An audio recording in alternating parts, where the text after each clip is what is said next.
Raja Anggakarna.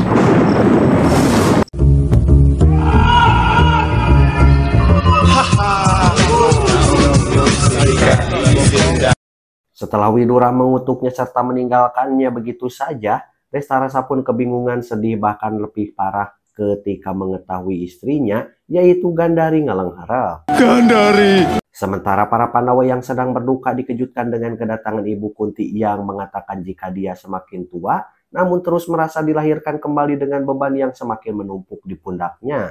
Lalu Yudhistira berkata jika hari ini mereka semua pun sama-sama sedang merasakan terbebani. Bahkan Bima bertanya terkait situasi sulit yang mereka hadapi, di mana Bisma selalu mempersiapkan mereka. Namun setelah melihat Bisma tidak berdaya, mereka semua tidak dapat menanggungnya. Kau memang benar, Ibu Kunti pun membenarkan ucapan Bima, di mana memikirkan penderitaan akan membuat seseorang menjadi takut, namun mengalaminya bisa dengan mudah menghancurkan hati. Seseorang bisa dengan tabah mengatasi ketakutannya, tapi tak akan bisa menyembunyikan penderitaannya. Pancali pun berkata bahwa kewajiban selalu menumbuhkan penderitaan. Itulah sebabnya mereka mencoba melepaskan diri dari semua kewajibannya, dan perang ini adalah kewajiban mereka. Semua orang yang mati dalam perang, kesedihannya akan mereka rasakan yang tidak ada ujungnya sampai perang usai sekalipun. bukan saatnya untuk berduka, Ibu. Arjuna mencoba tegar dengan membenarkan ucapan Pancali, seorang kesatria yang harus berduka atas kesulitannya, maka di medan perang mereka akan dikalahkan. Karena perang belum berakhir, maka mereka harus memikirkan strategi untuk besok. Sampai saat ini, Bisma masih bertahan, jadi mereka akan tetap melayani Bisma, merawat Bisma secara bergantian, dan Arjuna pun meminta makanan serta minuman untuk ia bawa ke hadapan Bisma karena dia ingin melayani kakeknya malam itu. Pancali, berikan aku makanan dan minuman untuk kakek. Aku akan melayaninya hari ini. Bisma sendiri kondisinya sangat memprihatinkan, napasnya terengah-engah menahan kesakitan yang luar biasa. Tidak lama kemudian, Arjuna datang dengan menawarkan makanan, minuman, serta obat-obatan. Terimalah kakek. Namun Bisma menolak karena tubuhnya tidak lagi membutuhkan semua yang Arjuna bawa. Arjuna pun berkata jika penderitaan di tubuh Bisma sedikit berkurang, maka penderitaan di hati Pandawa pun akan sedikit berkurang. Lalu Bisma berkata jika saat ini tubuhnya tidak butuh obat-obatan, tidak butuh disembuhkan lagi, sampai Uttarayana Bisma akan bertahan dengan tubuhnya itu. Aku tidak membutuhkan. Arjuna mencoba menawarkan sedikit minuman pada Bisma, namun Bisma berkata jika air yang Arjuna bawa tidak akan bisa menghilangkan hausnya.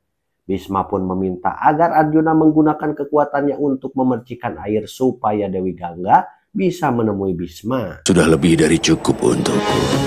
Tanpa banyak awadu lagi, Arjuna pun segera melepaskan panah ke tanah yang menimbulkan keluarnya air, di mana Dewi Gangga langsung muncul di hadapan Arjuna. Arjuna pun memberi hormat pada Dewi Gangga, lalu Bisma meminta maaf pada ibunya yang masih segar karena Bisma tidak mampu membungkuk meminta doa pada ibunya. Dewi Gangga meminta Arjuna pergi untuk melakukan kewajibannya karena mulai saat itu Dewi Gangga sendiri yang akan merawat Bisma.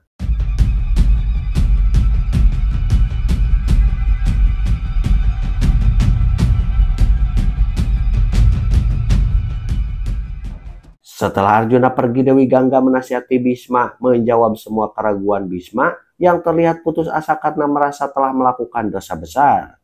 Bisma merasa dirinya akan berakhir di neraka, dan Dewi Gangga meyakinkan anaknya bahwa semua yang Bisma lakukan sudah sesuai dengan jalan kebenaran, di mana kedatangan Dewi Gangga menemui Bisma yaitu supaya Bisma mendapatkan keselamatan. Adalah kesalahanku. Aku kesini untuk tujuan itu, anakku.